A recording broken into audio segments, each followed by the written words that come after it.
Bank sir ఈ 485 rupees తీసుకొని 5000 ఇవ్వండి. ఇదిగోండి. ఏంటి 485 రూపాయలు తీసుకొని 5000 ఇవ్వాలా?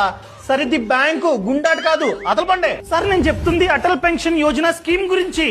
సారీ సార్, ఆ గవర్నమెంట్ స్కీమ్ గురించా? సార్ ఈ స్కీమ్ ప్రకారం నా ఏజ్ 28 కాబట్టి నేను ప్రతి మంత్ 485 రూపీస్ నాకు 60 ఇయర్స్ ఏజ్ వచ్చేంత వరకు కట్టాను అనుకోండి. 60 ఇయర్స్ ఏజ్ రాగానే ప్రతి మంత్ 5000 పెన్షన్ రూపంలో నా బ్యాంక్ అకౌంట్ లో వేస్తూనే ఉండాలి. ఇలా నేను చనిపోయేంత వరకు వేస్తూనే ఉండాలి. నేను చనిపోయిన అనుకోండి, ఆ పెన్షన్ నా వైఫ్ కి క్యారీ ఫార్వర్డ్ అవుతుంది. సో ప్రతి మంత్ 5000 రూపాయల పెన్షన్ ఆమె బ్యాంక్ అకౌంట్ లో పడుతుంది. అది కూడా ఆమె చనిపోయేంత వరకు. ఫర్ ఎగ్జాంపుల్ ఆమె కూడా చనిపోయింది అనుకోండి, నా పిల్లలకి 8.5 lakhs లంసమ్ గా మీ బ్యాంక్ అయితే ఇవ్వాల్సిందే ఈ స్కీమ్ ప్రకారంగా. అది కడదామని వచ్చాను. అబ్బో బానే ఎంక్వైరీ చేశారు సార్.